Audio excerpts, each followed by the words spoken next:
Yucatán, 1797. Los indígenas mayas viven la conquista armada, pero también la conquista espiritual.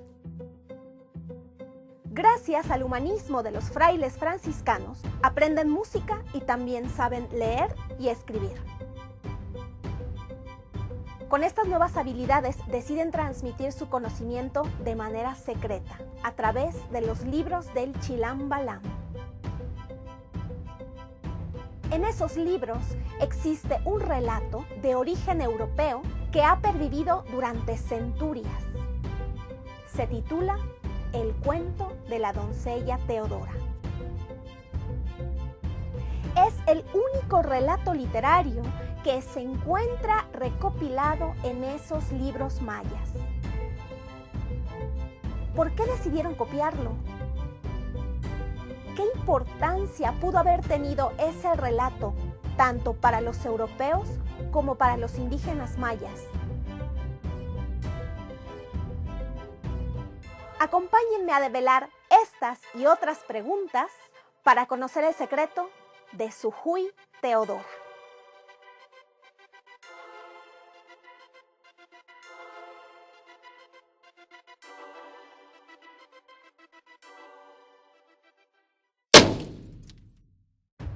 Un mercader lleva ante el rey a una doncella para vender. Su nombre es Teodora. El precio es elevado y existe un motivo muy importante. La doncella es muy inteligente. Su cerebro es tan valioso como el maíz. Sabe escribir, conoce de herbolaria y astronomía, sabe cantar, puede tocar el órgano, la flauta y además su belleza es inigualable. El rey decide ponerla a prueba con 3 de los hombres más sabios de su reino. Uno a uno, los sabios van perdiendo. Por último, toca el turno al profeta Abraham, quien era el hombre más inteligente de la corte del rey. El profeta realizó 7 preguntas sumamente difíciles a la doncella. Antes de responderlas, la joven retó al profeta: al que se le agote su ciencia, que se quede como nació del vientre de su madre. Sean ustedes o sea yo. ¿Qué creen que ocurrió? La doncella respondió todas las preguntas. El profeta Abraham perdió el reto, por lo que se quedó únicamente en calzones. ¿Cuál creen que fue la moraleja?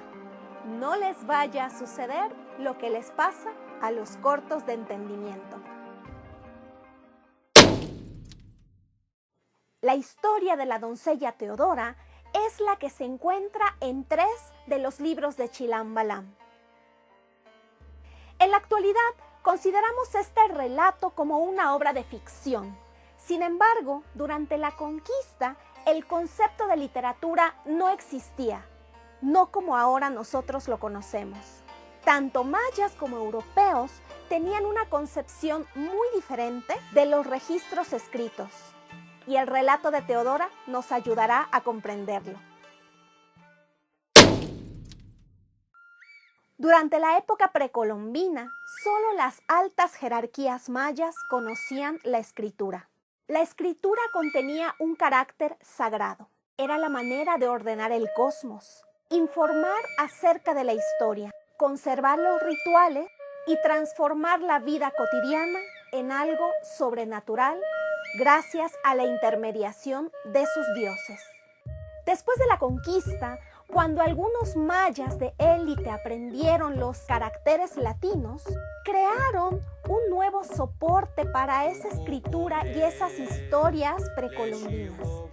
Los nuevos libros se llamaron Libros del Chilam Balam. Los Chilam Balam son textos que se transmiten de generación en generación, que ciertas familias los detentan. Cuando llegan los españoles y que enseñan el alfabeto latino y que evangelizan, pues ocurre un proceso que se ha conocido como sincretismo o como transculturación.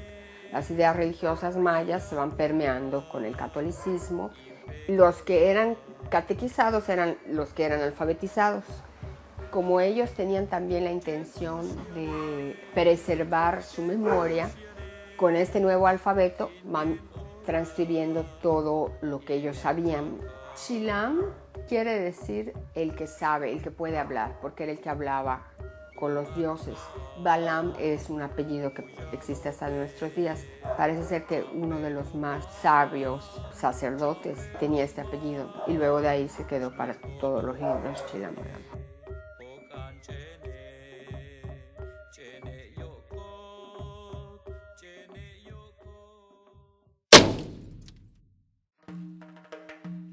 El origen de este cuento se remonta a Mesopotamia y desarrolló dos grandes versiones.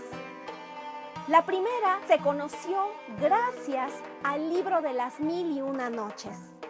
Este cuento fue traducido por primera vez del árabe al francés gracias a Joseph Charles Mardrou. Y luego esos cuentos franceses se tradujeron al español gracias a Vicente Blasco Ibáñez. La segunda gran versión se trasladó desde Mesopotamia hasta Grecia. Y gracias a los traductores que residían en España durante la Edad Media, se pudo tener una versión castellana que se popularizó rápidamente. Este cuento fue un verdadero bestseller de la época medieval, tanto que el famoso dramaturgo Lope de Vega creó una versión para el teatro, la cual se popularizó rápidamente.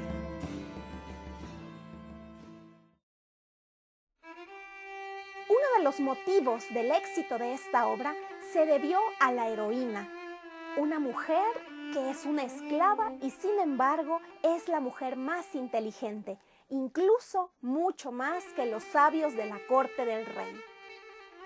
Otro aspecto muy importante fue la manera en que estuvo escrito.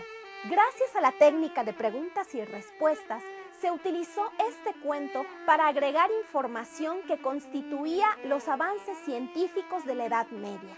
El cuento del mercader y la doncella Teodora fue uno de los primeros textos de divulgación científica de la Edad Media. Ese fue el motivo por el que los españoles que residían en México querían comprar esa obra y la mandaban pedir hasta España. El cuento de la doncella Teodora ocupaba el segundo puesto de popularidad en ventas. Era incluso mucho más famosa que la Amadís de Gaula, que el Cid Campeador Ruy Díaz e incluso era más famosa que la Celestina. No sabemos exactamente cómo es que los mayas pudieron tener acceso al cuento del mercader y la doncella Teodora. Por lo mismo que hay varios chiname, yo me imagino que fueron procesos variados, ¿no? Puede ser que en algunos casos sea algo que el escriba escuchó y le pareció relevante escribir. Los que sabían leer en alfabeto latino probablemente también hayan tenido acceso a documentos españoles. Tal vez algunos documentos que les llamaron la atención y les parecieron importantes decidieron copiarlos. No sé si podría decir llegó un libro o el contacto es un libro. Quiero pensar que más bien hay una mediación. Yo le doy más peso al contacto de cultura oral. No estoy tan seguro de que pudiera ser, llegó este librito y un maya se lo encontró y copió. Creo que hay más contacto humano para que un cuento llegue al Chilam Balam. Por eso, en la cultura maya, la oralidad es muy importante, porque solo un pequeño estrato social sabía leer, pero a través de las lecturas públicas la gente conocía el contenido, ¿no? El contenido está presente en la oralidad. Una pregunta que nos queda pendiente es, ¿por qué preservar un cuento en donde la heroína es una mujer? Posiblemente los mayas encontraron en ese cuento referencias de su propia cultura y eso les interesó. Lo que sí se ha sabido es que la sabiduría que tiene que ver respecto a lo que es la salud, ¿no? Esa sí está muy vinculada con las mujeres, ¿no? Las parteras, las sobadoras, las que conocen las hierbas. No era tan ajeno, ¿no? a la sociedad maya el que una mujer pueda ser sabia y pueda predecir el curso, ¿no? de ciertos acontecimientos. si los hombres son los que están huyendo, los que mueren buscando miel silvestre, buscando cómo recolectar cera, o huyendo porque a ellos es a los que les corresponde pagar los tributos, ellas se quedan. Hay espacios en los que tiene cierta autonomía. No es plena, pero hay vacíos en los que ella va a llenar. Recordemos que la diosa Ixchel era la que protegía a las parteras y era la única diosa del panteón maya que se encontraba constantemente retratada, tanto en códices como en vasijas. Las pruebas que va superando la doncella son como preguntas hechas en un lenguaje críptico. Tiene que demostrar que es versada, ¿no?, en ese lenguaje, que lo entiende, y luego, bueno, responder acertadamente. Así que si está esta cuestión de las preguntas, es también una manera de construir conocimientos, o que esa astucia tiene un gran valor para la cultura maya, tanto que se apropia de esa narrativa y la hace funcional para ellos, la vuelve un mecanismo de supervivencia. Se denomina lenguaje de Suyuá a una serie de preguntas realizadas con un lenguaje críptico, y solo aquellas personas que conozcan ese lenguaje pueden considerarse profetas. El lenguaje de Suyuá también está descrito como un identificador. Quien lo domina es porque pertenece a una élite dentro de los mayas. Creo que también en estas preguntas están encontrando un equivalente. La élite maya, los que van a lograr acceder a la escritura, los que se vuelven escribanos o intermediarios entre los macehuales y los españoles, finalmente están recuperando qué les podrían preguntar. Están viendo cómo inscribirse, cómo justificarse como los intermediarios entre conquistadores y conquistados. Los mayas encontraron referentes de su propia cultura. Quizás les resultaba familiar escuchar que una mujer podía ser sabia incluso si no formaba parte de una élite. Y quizá por ese motivo decidieron agregar el cuento de la doncella Teodora en 3 libros del Chilam Balam. Lo que estamos viendo es la capacidad de la cultura maya de actualizarse, ¿no?, de recibir influencias sin por ello perderse, ¿no? Esto es lo que se ha llamado la transculturación, ¿no?, que no necesariamente es algo negativo. Gracias a estos chilames se siguió transmitiendo mucha sabiduría maya, pero también se incorporó conocimiento con influencias de muchas culturas, ¿no? Y eso no le quita a los documentos su carácter maya, ¿no? Todas las culturas que perviven, que son contemporáneas, es porque se han sabido adaptar a los tiempos, ¿no?, y van incorporando lo que a sus miembros les interesa. No hemos querido ver que también a través de la escritura hay mucho más movimiento y nos dice más de la convivencia entre conquistadores y conquistados y de los espacios que hay para negociación y también para inclusión y adaptación de costumbres. Este cuento nos invita a reflexionar acerca de la posición de las mujeres durante la época maya y también en la conquista. Finalmente creo que hay una influencia mutua entre mayas y españoles. Ni son únicamente conquistados ni únicamente conquistadores.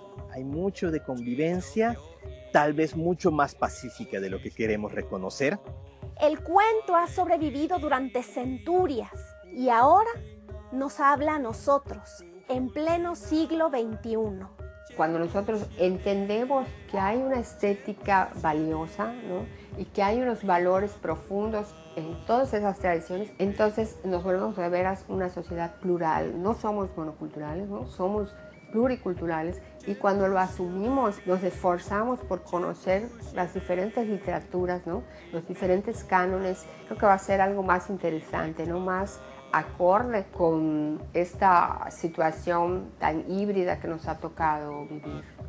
No nos queda más que escuchar de nuevo la voz y la sabiduría de la doncella Teodora.